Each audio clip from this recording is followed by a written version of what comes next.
What's up everyone? Welcome to another video. Today we're gonna start a new series focus on helping the other 10 men enjoyers like myself. And the idea is to kinda mirror the big amount of 25 men raid guides around the place and make one oriented for 10 man raids. These guides will all follow the same setup. We're gonna first make a quick recap on the fight abilities. Then we're gonna look at the most common strategies that people use to defeat the bosses. And then we're gonna look at the way that we figured out it was working the best for us. And after this, we're gonna look at the video with our kills, where we can analyze and see all of that knowledge we just acquired in action. So without wasting too much time, let's get into it. So we just arrived to level 90. You spent all those what felt like 12 years making your daily quests to get your reputation. You got your previous gear and you enter Mogu'shan Vaults. After killing all those 9 billions of dogs, cats, lions, whatever those statues are, you arrive to the first line of defense of Mogu'shan Vaults, which is the Stone Guards. Stone Guards are a group of 4 bosses. On 10 men, you have only 3. You only have to fight 3 of them. The 3 you have to fight, they are random. It can be 3 out of the 4 possibilities. And each one of the bosses has their own abilities. The Cobalt one puts frost traps on the floor. Break them using your own personal CDs or doing Cobalt Empowerment. Jade spits stuff on raid, just heal it. Jasper, when a chain 2 players, need to control the distance. Further away you get, more damage you take. You need to control the distance, not take too much damage, and break it when it's safe to break. And Amethyst puts some purple goo on the floor. Don't stay on it. All of the bosses, when they attack, they leave a physical bleed debuff on the tank. Or on whoever they attack, but hopefully on the tank. Energy and Overload. Each boss has its own energy bar. That bar grows over time. And when they are together, like when there's more than one on the same pack, when they are close to each other, the energy is growing. When the bar gets to full, they explode, dealing raid damage. If you have one of them separated from the pack, that one won't be generating energy. Empowerment and Petrification. One at a time, the bosses will be with the empowered buff. And when they are empowered, they are giving a debuff called Petrification. You can figure out which one it is by the blue rune they have under them and by who is the one petrifying, giving the debuff. This boss is the one that you want to keep always active, regening energy, because you want it to be the one that's gonna explode next. Because due to the fact that you have from him the debuff from the petrification, in this case it works as a buff because it's gonna make you take less damage from him specifically.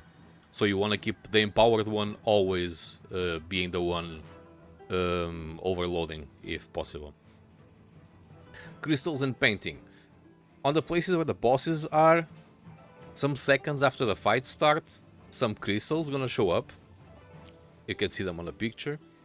If you interact with those crystals, the player who interacts with those crystals will get some stacks buff. You can use those stacks to paint the tiles on the floor. When you paint the tiles on the floor, your raid gets a buff that is a bonus for damage and spirit. More tiles you paint, bigger is the buff, more damage and more spirit is on your raid. On certain HP intervals, the bosses will deactivate the floor and you need to go and repaint them again.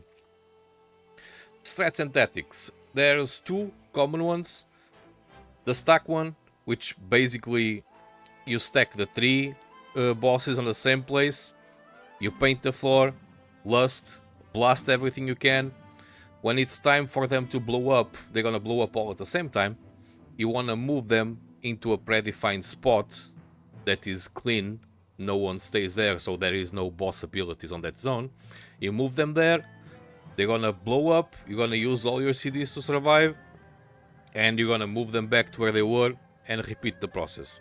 This is a good strategy for groups that, one, have lot of damage and will be able to kill the bosses before the second explosion, or two, groups that have a lot of CDs and will be able to survive the second explosion.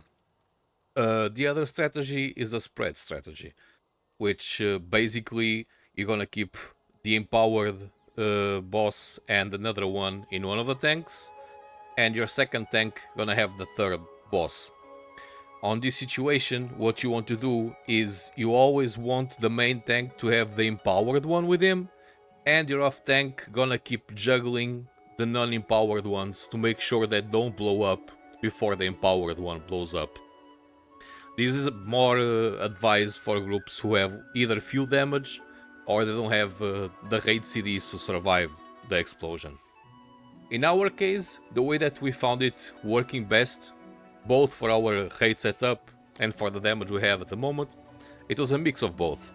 So we start the fight, we stack them, we paint the floor, we lust, blast everything we can. When it's time for explosions, we move to the predefined spot, we use our CDs, survive the first explosion, and then we spread and continue the rest of the fight doing the spread tactic.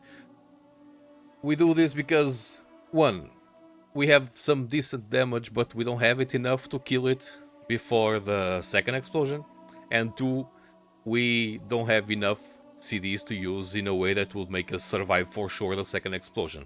And because we are still progressing on later bosses, we don't want to spend much time trying new stuff on Stone Guards. And since we know this way worked for us, it's a way we are doing it.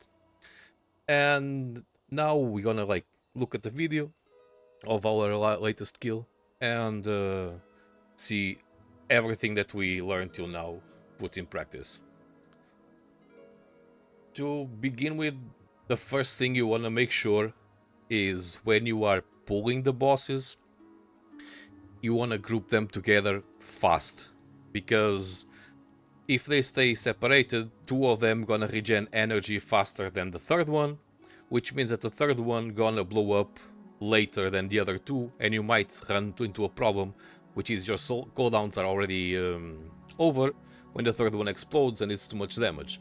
So you need to group them all fast so they stay without big separation on their energy regen, to ensure that they're gonna blow up all at the same time.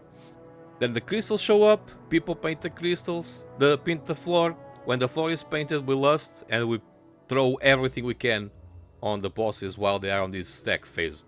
We want to deal as much damage as we can, because more damage we deal here, faster the fight will be and less time we'll have to spend on the other spread tactic.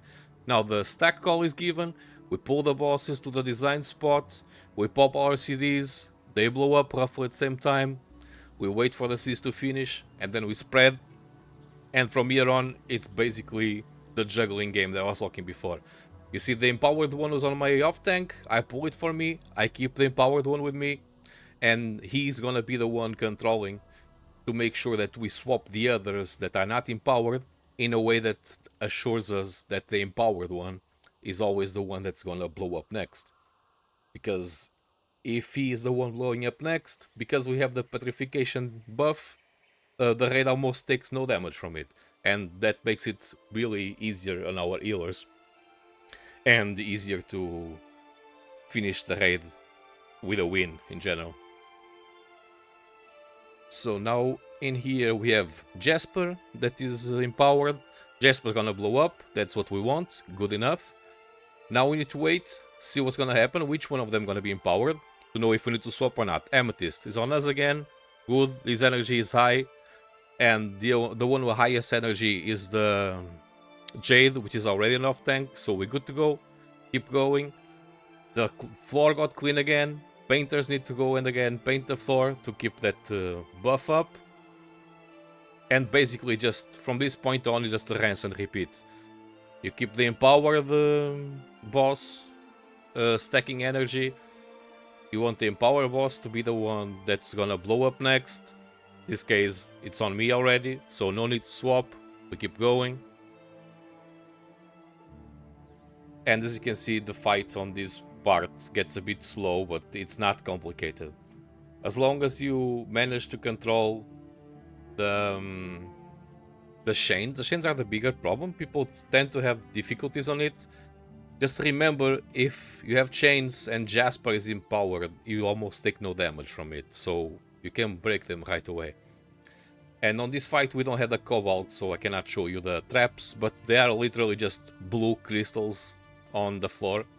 You just can soak them with some CD or when Cobalt is empowered. Now I need to wait. Jade is empowered. I need it from me. We don't swap. And Jade blows up, and you see there's almost no damage on the raid because we have the petrification from the Jade. Pretty easy, pretty simple after you understand how it works. Just rinse and repeat. And keep doing the same. And you win. And that's it. Profit. Loot.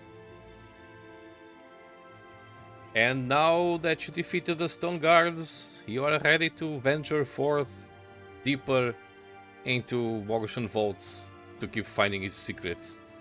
And good luck on the loots, good luck on the raids, and I'll see you in the next one. Bye!